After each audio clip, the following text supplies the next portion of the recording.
enrichment from my perspective as a former zookeeper. So a bit different than many parrot owners, at least, are used to sort of look at it. So the goal of this presentation won't really be to like show you different enrichment, types of enrichment and what you can do with a parrot and things like that. Rather, I want it to be sort of a basis for us to ask some questions and change the way we look at enrichment as a process.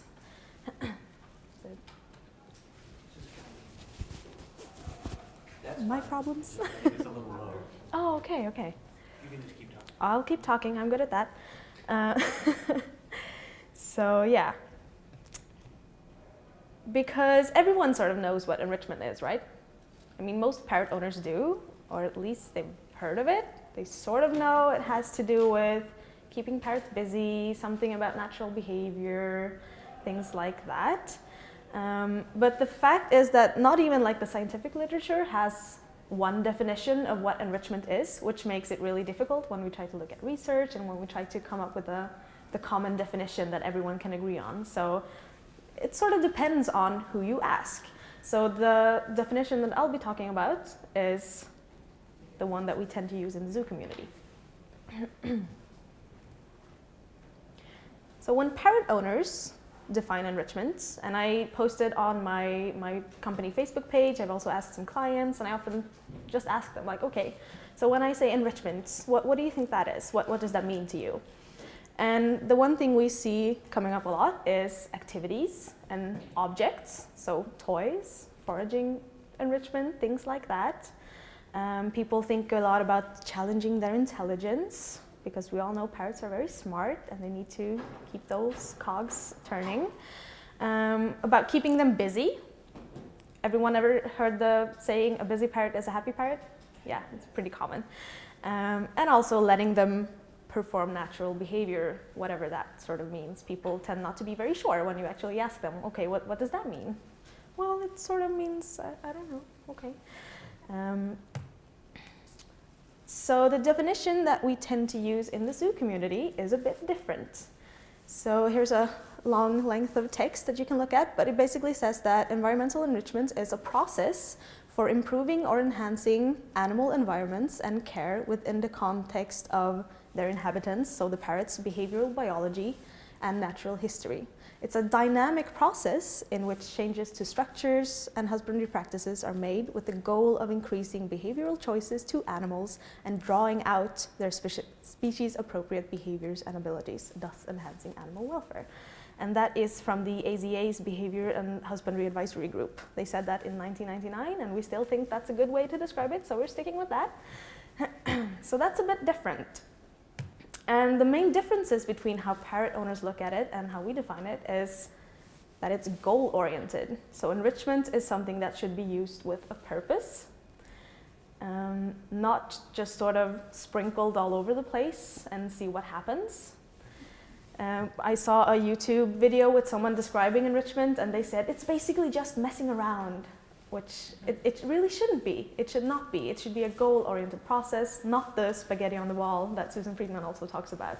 So that goes for enrichment as well. So no one starts training an animal, hopefully, without some sort of goal in mind, right? And the same should be for any kind of behavioral intervention, which enrichment definitely is. It is a behavioral intervention. So that's what we're dealing with here. So goal setting is one of the most important parts of an enrichment program, the enrichment process, that most owners totally miss, which is a problem. And we'll get back to goal setting later. And another really striking difference, to me at least, is the difference between letting parrots perform natural behaviors and encouraging or drawing out natural behaviors. So drawing out implies that enrichment is an active process on our part, whilst letting just means that, well, we'll just give them some stuff and see what happens. So there's a big difference between me letting myself exercise and eat healthy and actually making a plan that is doable on how to do that. So letting and drawing out and encouraging are very different things, which we need to keep in mind.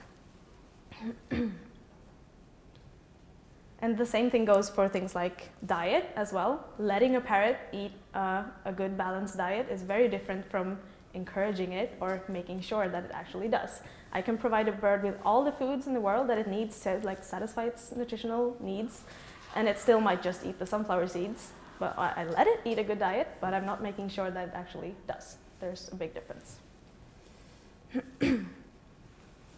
Another really important thing is that it's a process, a dynamic process.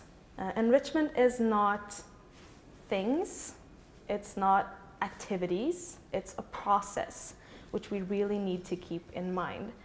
And it might just seem like semantics to some people, but I think it's really important to differentiate between enrichment items and the process of enrichment, because parrot owners tend to think of those things as the same. Well, this is an enrichment item, this is what enrichment is, but it's not. So, let's see. And if we don't have the understanding of that definition, it would be the same as trying to describe training to someone by giving examples of parrots spinning around or waving their foot for a treat. That's not what training is, it's the result of training. So, very different things. And if that's the definition someone has of training, they don't understand the process and what can be different in how we get there. So training with positive reinforcement, the process is the most important thing. It's almost more important than the end result. You can get there in many ways, but how you get there is just as important as where you're going.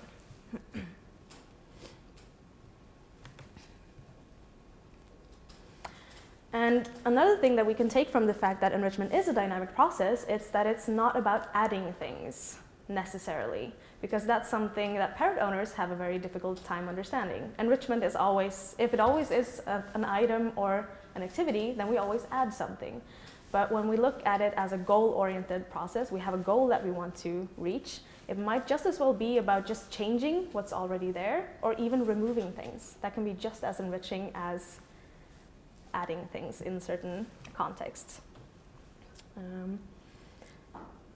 So for example, in one study with the Amazon parrots that you talked about, the same researchers, they looked at feather destructive behavior, and one of the factors they noticed was that how close the parrot was to the door in the room where they were all situated really correlated with how much they plucked their feathers. So just changing where they are in that room had a very huge effect on the behavior without adding anything into that environment as well. So just changing things that we already have can be just as, or even really, yeah, almost the biggest part of an enrichment process, not necessarily adding. So that's really why the generic sort of advice of, well, they need more enrichment can really fail, because sometimes that's the opposite. Sometimes they might need less, or they need less things, but a better enrichment process. So we need better ways to evaluate where we are and where we're going. Again, me with my spiders, for those of you who saw me yesterday. This is called the spider. It's a spider enrichment process thing. It was originally sort of not invented, but formulated by Disney's Animal Kingdom. And it basically are these different steps. So when we're doing an enrichment program, we need to have this process. So we want to set tangible goals, ultimate and tangible goals. We want to plan what we're gonna do. We need to implement it. We need to document what we're doing. We need to evaluate what we're doing to see if we actually met those goals and if there might have been other effects that we didn't account for. And then we need to possibly change things and re-implement. So to make sure that we actually do reach those goals. And to anyone familiar with training, which is most of you, this seems pretty familiar, right? It's a very basic behavior modification plan, really. Not again. There we go. So when we talk about setting goals, We want to cultivate these goals through an understanding of natural and individual history and an application of behavioral science. Sounds familiar again? We continually evaluate the success of our efforts by measuring behavior change. So that's also from Disney. The website is animalenrichment.org, which I highly recommend to everyone, basically. So setting goals are a really crucial part of this process. And the goals we set will also influence the rest of the process, which in turn will influence the life of the parrots that we're trying to work with. And the goals that we do set depend on the knowledge that we have, which is why it's so important that we learn everything we possibly can about the species and the individual that we have in front of us. And again, parrots are almost 400 different species. There's a lot of differences on a species level and certainly on an individual level, which we'll get right back to. So first of all, we have the sort of general goals of enrichment, which are things like we want to maintain physiological health, we want to increase psychological well-being, we want to maintain an appropriate time budget, which I'll get back to, and an appropriate behavioral repertoire of different kinds of behaviors. We want to increase behavioral choices that Pam talked about. It's so important that we have choice and control over our environment. And we also want to empower the animal to be able to deal effectively with potential challenges and potential stressors that they might have to encounter in their lives. And that's one of the things that we see when we do implement an enrichment program properly, is that animals are a lot less reactive to stress. They deal with stress a lot better if we have this good foundation to rest on. Whoops, skipping things. So then we want to take all those general goals and look at them from a species level. Okay, so what does that look like for the typical macaw? What environment are they adapted for? How have they evolved to use their bodies, their senses to navigate in the world and do what they're gonna do? What does their time budget typically look like? How much time does a wild macaw spend doing behavior X, Y, and Z? What are some common health problems that might be related to the environment that we know of in captivity? Sitting still too much and things like that, what can go wrong? What choices do they typically face in the wild? How do they stay safe? What's their escape behavior look like? All those kinds of things. And when we look at time budgets, are you all familiar with the concept of time budgets? You see a lot of head nodding, good. So basically, like Pam said, we can see behavior as a pie chart. We have 24 hours a day, and the bird is always doing something. So it might spend 25% doing one thing, 50% doing another thing, and then 25% with another thing. Very simplified. Of course, it's more complicated than that. And as one part of that pie chart grow or shrink, another part has to go up. So we always have like 100% of behavior, but different percentages of different behavior. And time budgets can be a really good guideline. Super important, I think, to know approximately what the life of wild parrots look like, but we need to also remember that they're not written in stone. There's room for change. That doesn't necessarily impact welfare a lot. And time budgets are also a pretty black and white way of looking at things, because very often it's not that we see only one behavior at a time. If we look at time budgets, we might one part of the ethogram might be social behavior and one might be foraging, while foraging is in itself a very social activity for parrots, so things like that it doesn't account for. So it's very important that we have a sort of holistic view of enrichment when we talk about it. So everything a parrot experiences, everything in its environment has the potential to affect behavior and welfare in a lot of different ways. So, and also that's one of the things that enrichment is so fun to work with, because it's very complex. So we often tend to divide it into categories, which can be very useful to sort of get an overview of what we're working with. This is one way of dividing it. There are a few different ways, and this is not all-inclusive. And it's also important to remember that these categories are not mutually exclusive. They interact with each other and they go into each other. So foraging, food enrichment might have a lot of different sensory aspects for it. Like I said, it might be a social activity, things like that. So this is just for an overview, but we also need to remember that life isn't like neat little monocultures of things.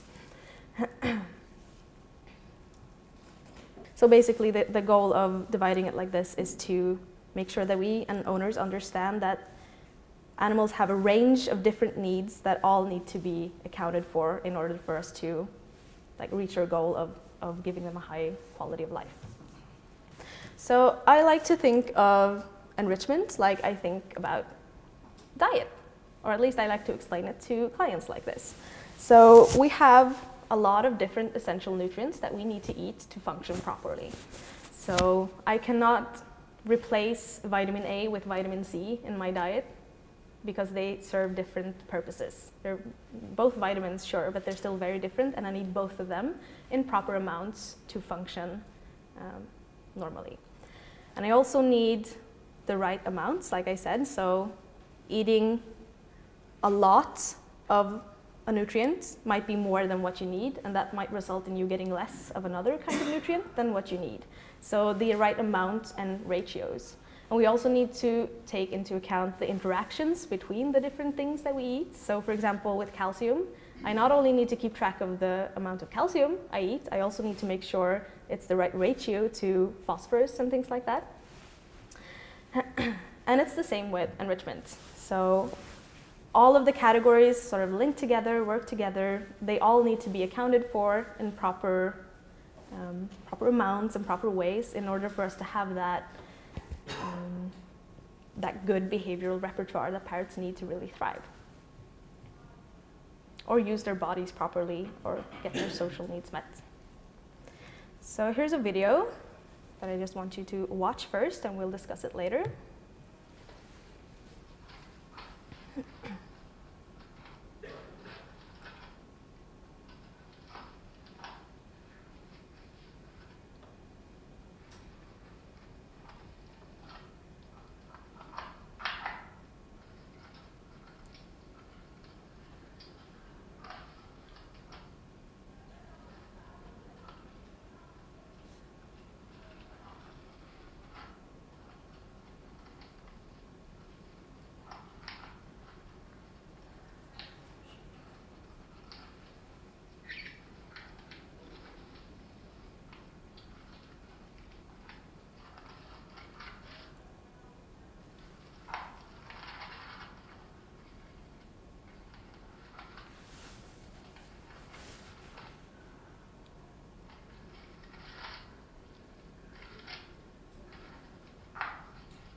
So it looks like a pretty boring video, but there's a lot of things going on here.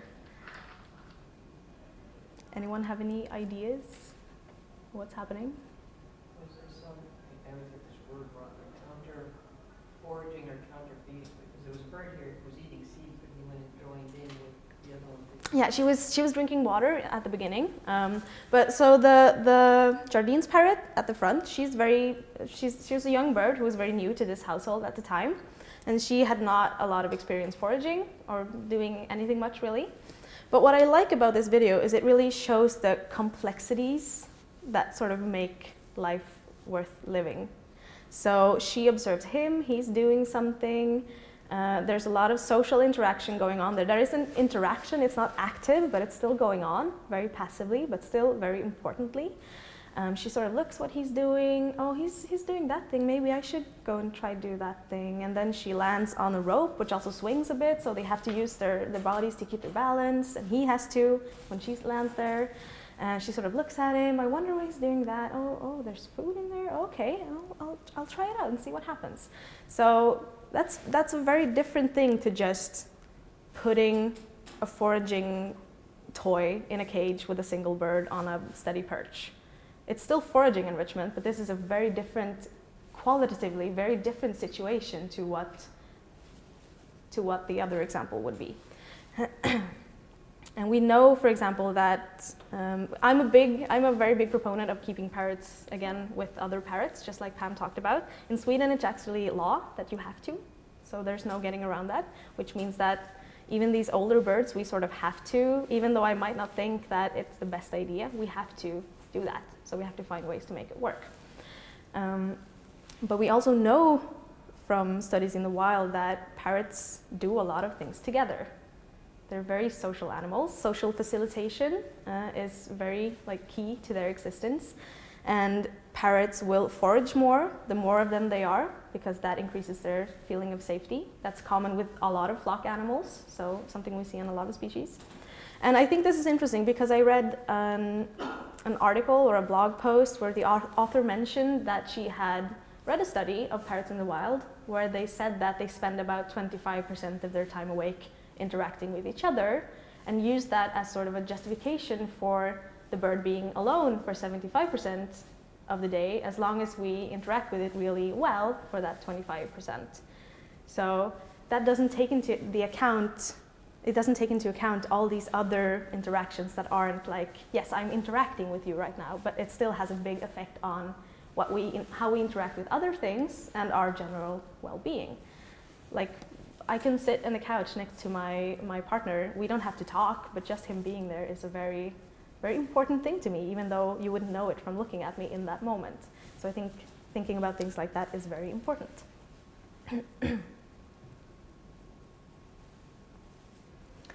And this is a quote from a book that I highly recommend for everyone working with animals, not just parrots. It's written for zoo professionals, but it's a really good book for everyone. So he says that there are many ways in which environmental enrichment can improve animal welfare.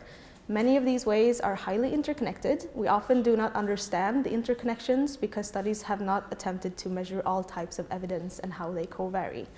Disentangling what has actually caused the improvement in animal welfare is a complex task. Swedish moment again. And I think that's, again, a bit what you were talking about with outdoor aviaries. Just something as like natural light. We don't interact with natural light, but it affects how we interact with everything around us and our well-being, even though there's no interaction.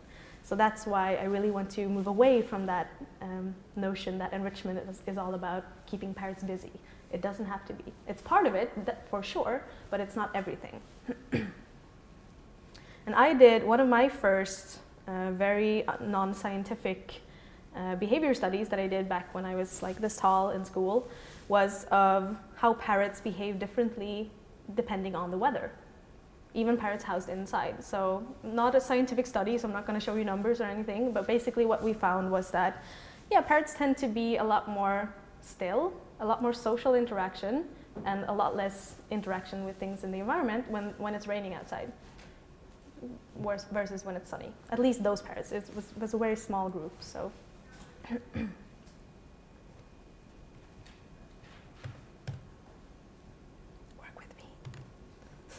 Here we go. And another thing that we really need to think about is that when we're looking at parrot behavior, we're looking at it with our very human eyes. So behavior that looks very different, looks very much the same to us, can have very different function to an animal. And as behavior consultants, you're all very familiar with this concept, I bet.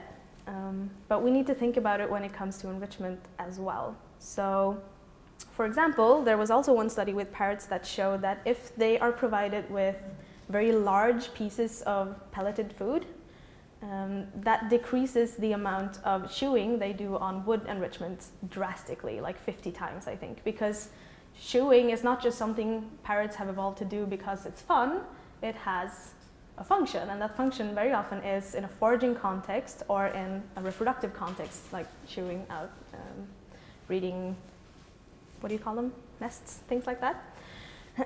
So by increasing foraging, we might still see the same amount of chewing, but that chewing is very qualitatively different, so it has a different function. And I mean, just same thing looking at a person. if I'm sitting still in a waiting room, waiting for something to happen, I might sit still and read a magazine or do whatever to just pass the time. That's very different from me sitting at home in my couch, reading a magazine because I want to. It looks the same to anyone watching, but very different function. And a very common thing that we see when people make behavioral studies, so they do ethnograms and things, is a category called just rest or inactive, which also can encompass very different functions. So this is a study by a friend of mine called Emma Almqvist. She's an ethologist in Sweden who works a lot with bunnies, and this is in Swedish, so I don't expect you to understand what it says, but I'll explain. So what she did during her education was that she looked at the behavioral differences between rabbits that are housed in cages and rabbits that are housed like free range, but still in a home. And what they found was, so the orange are the free range rabbits and the yellow is the cage rabbits. So the free range rabbits spend a lot more time lying down, which is unexpected. But what they also found was, far to the right, is that the cage rabbits spend a lot more time inactive, even though the free range rabbits spend a lot more time lying down. So the cage rabbits sat a lot, which is not something rabbits are supposed to do. They're not just supposed to sit still. They're supposed to either walk around and eat a lot, which is what rabbits do, or they're resting. But sitting is not resting. It's not the same quality of rest. It's something you do because you don't have anything else to do, but it's not resting because you really want to and you choose to rest even though you have other reinforcers available to you. So there's a difference there. Let's see, whoops. And again, this is very important because the goal of enrichment is to encourage that wide range or that wide behavioral repertoire, not just keeping animals busy.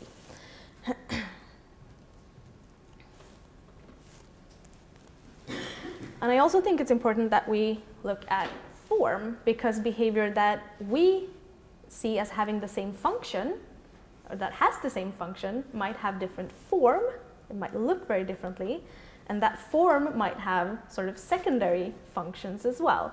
So, or it might affect their health in secondary ways. So, let's see. For example, foraging, the goal is to acquire food, but that can look very differently, as we all know. I also think the subject of perching is very interesting, because when you read about perching online, you, at least in English, it's not the same when you read in Swedish, but at least in English, you find advice that the bird's feet should encircle like 3/4 of the perch and things like that. For me, that's a very weird way of looking at perching. Have people ever seen trees? Or what parrots do in trees? They don't just, a perch is for sitting, and it's fine to have a perch where a parrot can sit, but that's not what parrots should be doing in their enclosure or in a tree most of the time. So having a perch that just goes from one side of the cage to the next, same thing all around, is very different from having branches that move in different angles.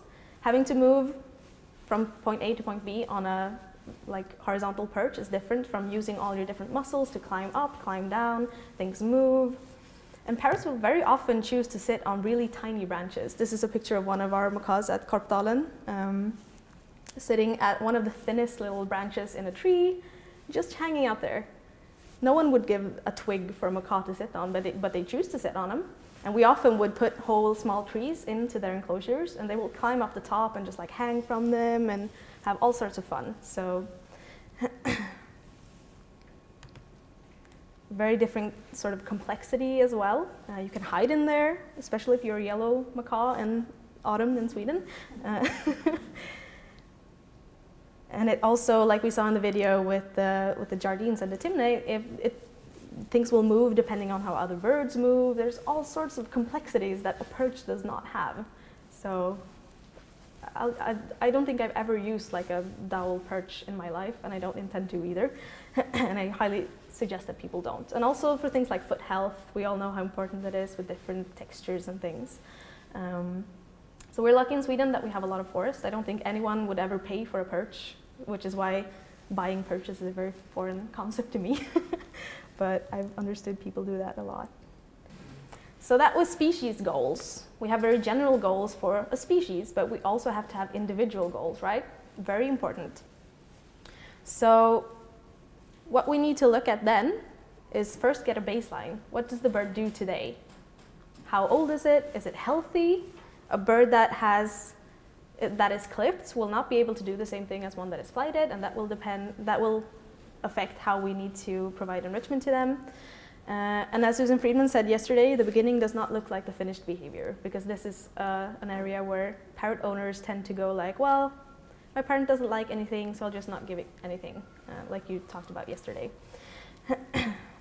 So basically, getting a young parrot healthy, you will have a very different approach to the enrichment program than if you get a 50-year-old Moluccan cockatoo that has been spending the last 30 years of its life in a small wire cage, which that guy has. So he could not even perch on a normal perch. We had to sort of start out with planks, which I wouldn't use for a healthy bird, but we had to with him because he couldn't use his feet, and slowly work up that mobility in his feet so that he could grip things. And so very different proximate goals than we would have for another bird. And I also think it's very important that we have a 24/7 approach. This is something that the zoo community is doing more and more of, partly because of Sabrina Brando, which is an amazing woman that taught me a lot. And she started this initiative, which can be described as the premise of the 24/7 animal welfare concept is to consider, map out, and research whether the needs and wants of the individual animals under human care are being met 24/7 across their lifespan, which we're not very good at with parrots, right? What we do is basically their whole existence, at least for pet parrots, tends to depend on us being there. And most of the time we're not there for a big part of their day, which is a problem because it doesn't really matter if something's really great 10% of the time, if it's not good the rest of the time. So we often see statements like, well, it's okay to have this small cage as long as the bird gets to spend a lot of time out of the cage when you're home, which to me is the same thing as saying that, well, eating junk for 3 meals a day is fine as long as you have a salad or something healthy for the last meal. It's like, no, it's better that you have one healthy meal than no healthy meals for sure, but it doesn't justify that the rest of them are crap. You're still gonna gain weight, so it doesn't really matter. And it's the same for parrots, I think. It's really important that we make sure that they have their needs met, not just when we're there, which is a problem that we need to face, I think. So then we have our species goals, we have the individual goals, and then we want to start looking at planning things. So that's sort of the operationalizing our goals part of this. What will this look like? So I might want to set the goal to increase foraging time in my parrots, and now I have to really brainstorm. What might that look like? What can I do to meet this goal?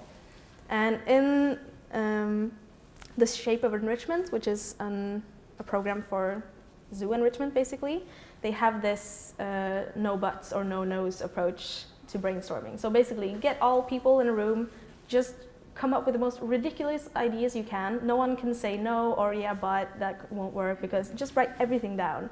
Because more often than not, the yeah, but ideas are the things that you end up developing into something that are really cool later.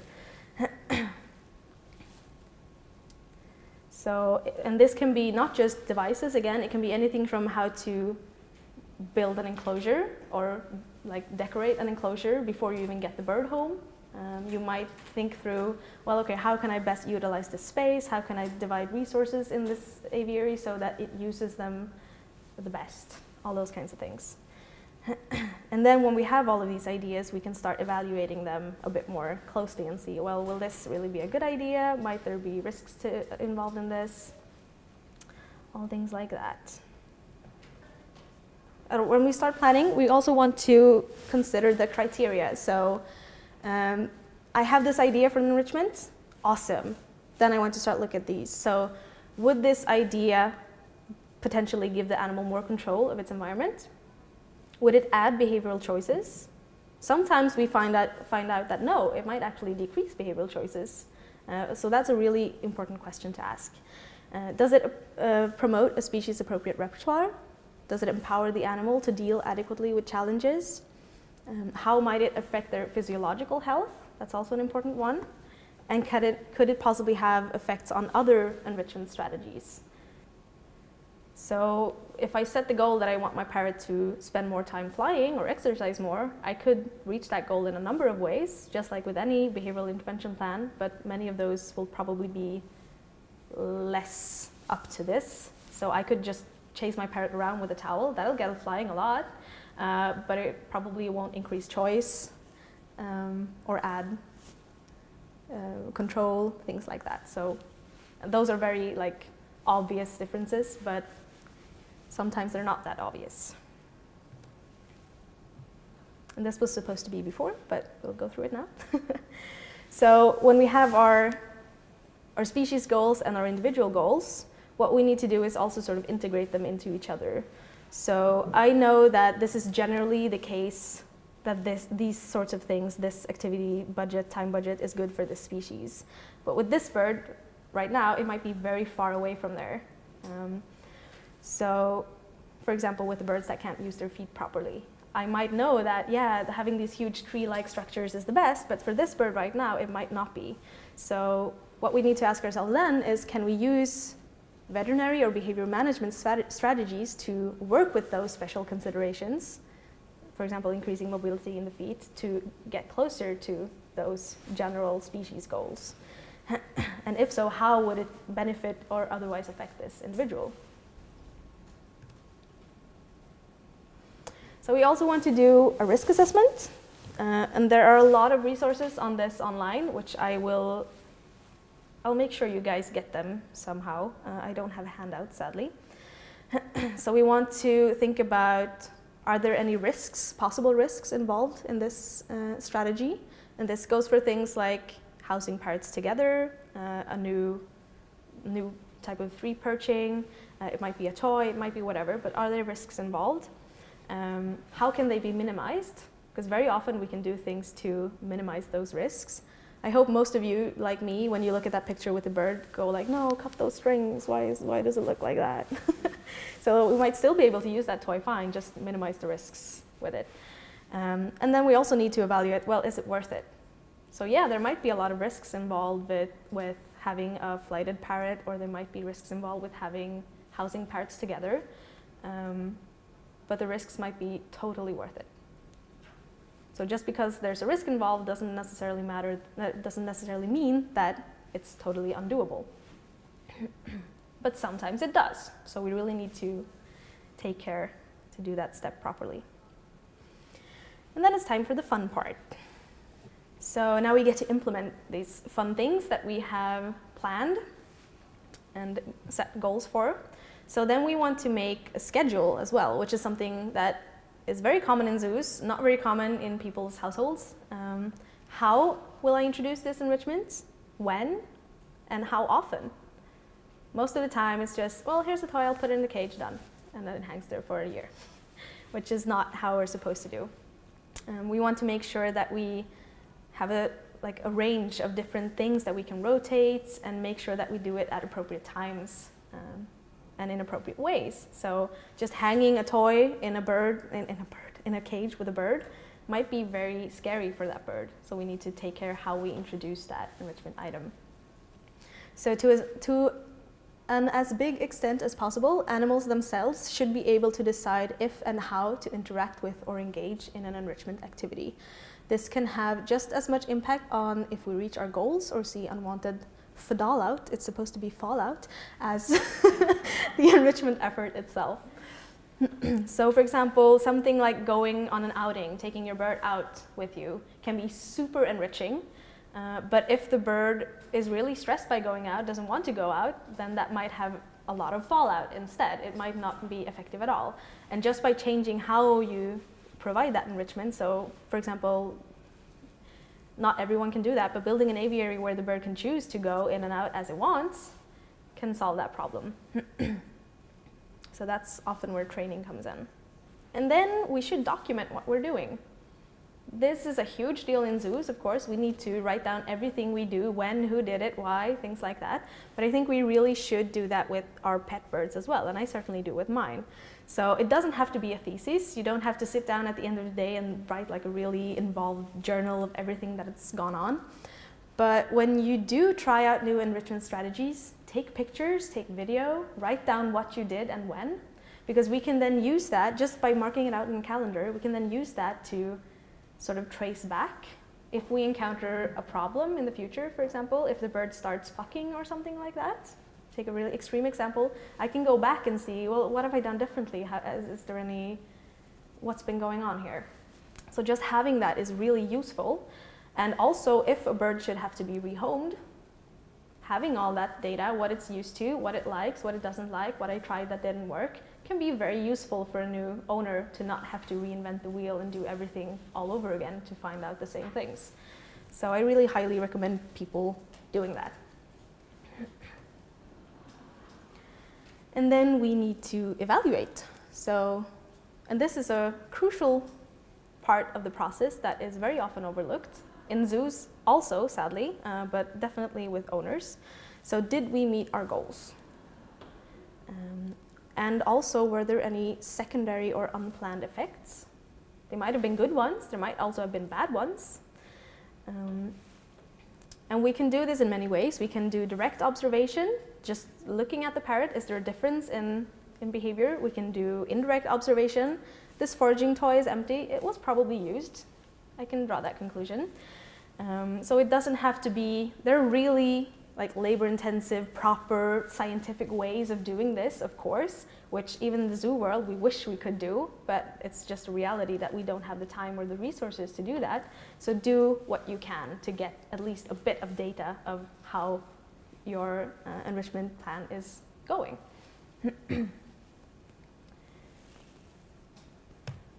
And I think it's very important here that we teach clients and also remember ourselves that there's a difference between distractions and results. So if, for example, I set a goal that I want to reduce a stereotypical behavior in a bird, I introduced an enrichment item, let's say, and I took data before. I know that, well, it does this behavior this amount of time every day. And then I take data when I have provided the enrichment. I might see a drastic increase in that stereotypical behavior, but that might just be because the bird is distracted. It might not actually have had an impact on the behavior when the enrichment isn't there, which is a very big difference. So let's say the enrichment might have been to take my parrot on a walk.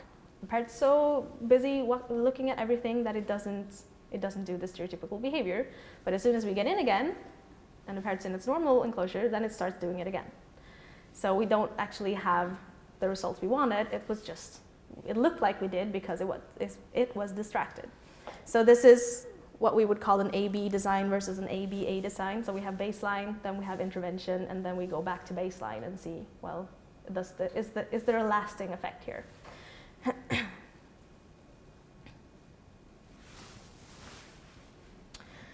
And once we have evaluated, we want to do a cost analysis. Is it worth the resources? Is it worth the money and time for the effect that we saw?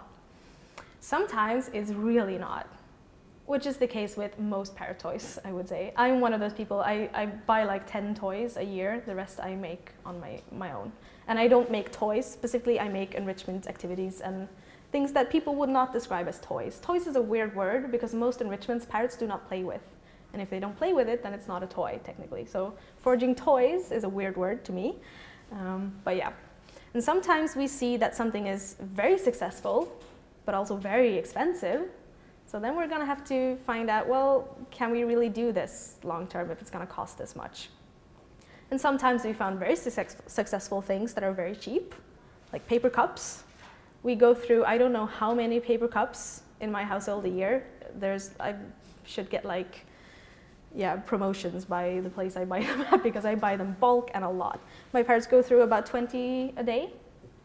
They get most of their food in paper cups. They're cheap. I can put wet food in them as well. very easy to spread out in their enclosure, do all sorts of things with. I can even make empty ones so they don't know if there's something in there, create that variable schedule of reinforcement. And by serving, I actually did take data on this. Them eating in a bowl all of their meals every day takes about 25 minutes of eating time. Some of them are slow eaters, some are faster eaters. And then they got the same amounts in paper cups, bumped up to about 3 hours. So very cheap, very easy, low labor way of getting huge results. So awesome. Same thing with this. Doesn't look very complicated. This is my living room floor. I just like throw some wood chips out and sprinkled some small pellets and seeds in there. And they can walk around like that for 30 minutes, no problem. Doesn't cost me anything. Still very effective. And I don't have to buy like an item. This is an activity, not an item. So again. And the problem here, of course, is that sometimes we don't know. We have to make an investment before we know if it will work or not. So sometimes it's hard to know beforehand.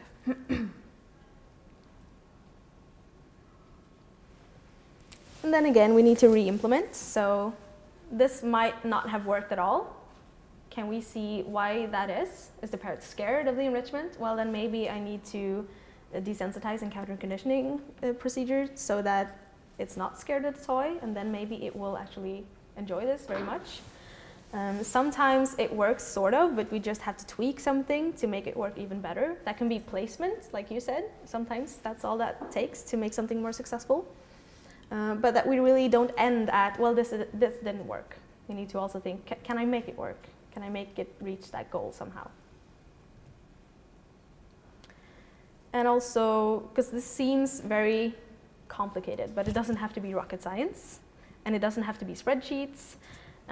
Clients don't have to like write an enrichment program plan. It doesn't have to be like that. What my goal is just to make them aware that they should have goals with what they're doing. They should have an ultimate goal of like, this is what my parrot's life should look like. This is what probably would make it happier.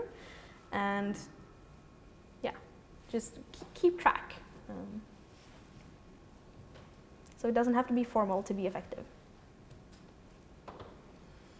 So I've talked a bit about what I think enrichment should be. I'm going to talk a bit about some common problems that we often see that I think maybe we should think some more about. So one of those problems is backwards reasoning, which I think, or at least I see a lot of.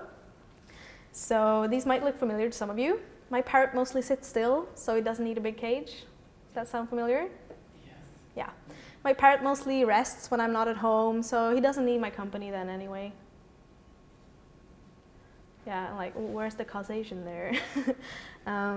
Because we know that parrots are very social animals. Again, with social facilitation, they do things with others. If no one else is there, probably won't do as much. It makes sense. And I do have some data about this. I've looked at birds in single bird households that have been filmed throughout the day, so we can see what they do. And they do way less than parrots that are housed together and can do things. So even with the same types of enrichments available to them, socially housed parrots utilize them more. So if we base what we do only on what the bird already does, what we're going to do is gradually shape less and less of a behavioral repertoire, which is the opposite of our goal. So we can't base everything on what the bird already does. We have to have those ultimate goals, and that's why that's so important. So I recently saw someone on a Swedish parrot forum. He was posting very frustrated about, because we have a law of cage sizes there. So the minimum cage size for a cockatoo, like a sulfur-crested or an umbrella, would be about 2 meters long. I don't know how much that is in feet. 6, yeah, a bit more than 6 feet probably. And that's the minimum, so you have to have that or you can't have a bird. But he was frustrated because his bird was only sitting in there, wasn't utilizing the space anyway. And he's like, screw this, I don't care about the law, I'm just gonna get a smaller cage. I was like, yeah, but no, that's where I would sit down and think, okay, I have a problem here. How can I use an enrichment strategy to solve this problem, as opposed to just stating that, well, the bird's doing this, I might as well remove everything it doesn't use. How can I make it so that the parrot uses the space better? By, what do I know, scattering resources or decorating differently, anything like that. So we can't base what we do only on what the bird is doing now.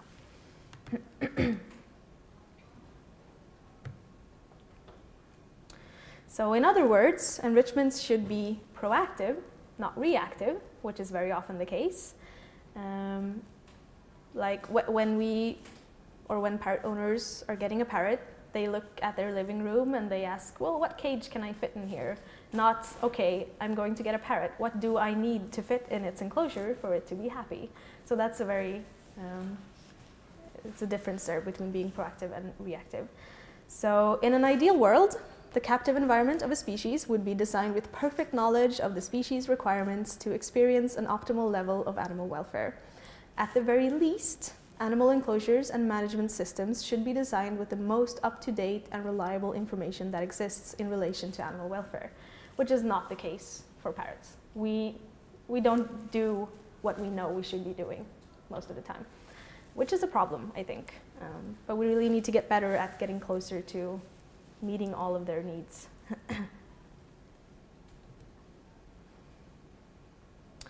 So another problem is that we tend to have a very narrow focus. We fail to see this holistic picture. We look at too few categories, basically.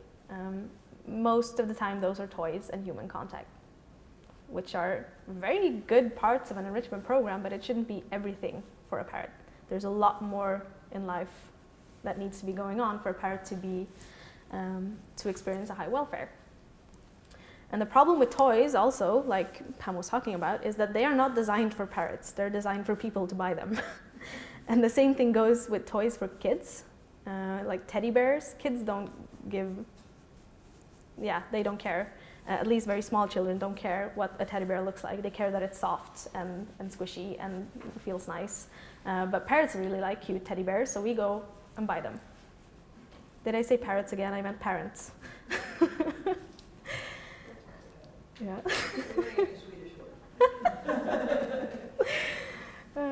Okay.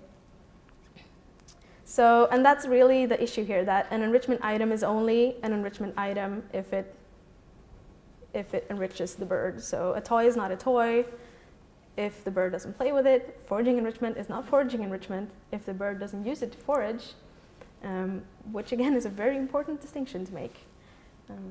And then we also have the other way around. I know in Sweden, it's becoming more and more popular to not give toys to parrots at all, because they do fine with just chewing wood, and as long as they're together, that's fine. So we have like two very opposite sides of the spectrum, where one is like, this is natural, they don't have toys in the wild and they're just dangerous and gonna get tangled. And then we have the other side where it's only toys, no company of the other species. So yeah, we need to meet in the middle there, I think. Oh, and another thing that I actually forgot, I'm gonna trace back a bit. Sorry about this.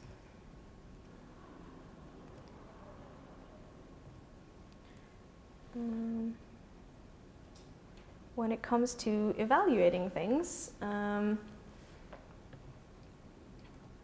there's this common trend in parrot enrichment that if you want your parrot to interact with something, you should put food on it, like make it into more foraging enrichment, which is, it can be good, but it can also have some fallout.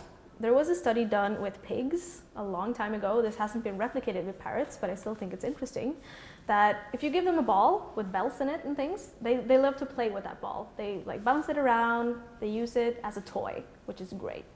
If you then take that same toy and you fill it with food and make it into a foraging enrichment, the pigs will use that as a foraging enrichment, of course, and roll it around and food falls out, things like that. If you then take away the food and give them back the toy, they don't use it as a toy anymore, because now that's a foraging enrichment to them. So I think when we use food to get parrots to play with toys, we need to really be careful to how we do that and fade that food very quickly, just like we would when training, like Susan talked about yesterday, to not make everything into foraging enrichment, because foraging is great, but it's not everything. And again, we want that wide repertoire. So not just them doing something, but them doing different things that all have value to them. And I really think this saying needs to die. A busy parrot is not necessarily a happy parrot. Being very busy can also be very stressful, and there's a difference in being busy and being busy. So I can be kept busy reading the backs of shampoo bottles forever. I'll be very busy, but I won't be very fulfilled. Whereas reading a book because I really want to read a book is a totally different thing. So we want to make sure that our efforts increase that wide repertoire again. And I also think that we need to think about the place of enrichment when we're working as consultants and using Lima as a guideline. I think that very often enrichment is not used well enough in behavior intervention strategies. So Lima guidelines require that consultants always offer the learner as much control and choice as possible during the learning process, and that we treat each individual of any species with respect and awareness of the learner's individual nature and needs. So if we have a screaming parrot, for example, very often the sort of generic advice giving to people is, well, give it foraging enrichment and make sure to not reinforce screaming, and then reinforce being, like using your inside voice, or whatever you want to call it, speaking. But what we're missing here is that a parrot screaming for attention, it's a social animal that is screaming because it needs that social interaction. And yes, we might be able to decrease that screaming, which we think is annoying, by using all these kinds of strategies, but we're still not looking at the real problem here, which is that we're keeping a very social animal locked up alone in a cage for long times every day. So again, things that we can work on with positive reinforcement. So let's say I get told by my doctor that by my vet that I need to exercise my parrot more. Sure, I can do that by recall training. I can do that by teaching it to climb up and down a ladder for a piece of food or something. But what I really should be doing might be to make sure that my parrot has a larger enclosure when I'm not at home, doing the appropriate things when I'm not there. So I really think we need to sort of, Swedish moment, losing words. We really need to take that into consideration before we do behavioral interventions, that we make sure that the parrot has everything it needs. So yeah, and I am way ahead of schedule here, I just noticed. So we have a lot of time for discussion, I guess. So to summarize, basically, enrichment is a dynamic process with clear goals, not things or activities. It should be proactive, and it should be based on what we know about species and individual behavior. That's basically it.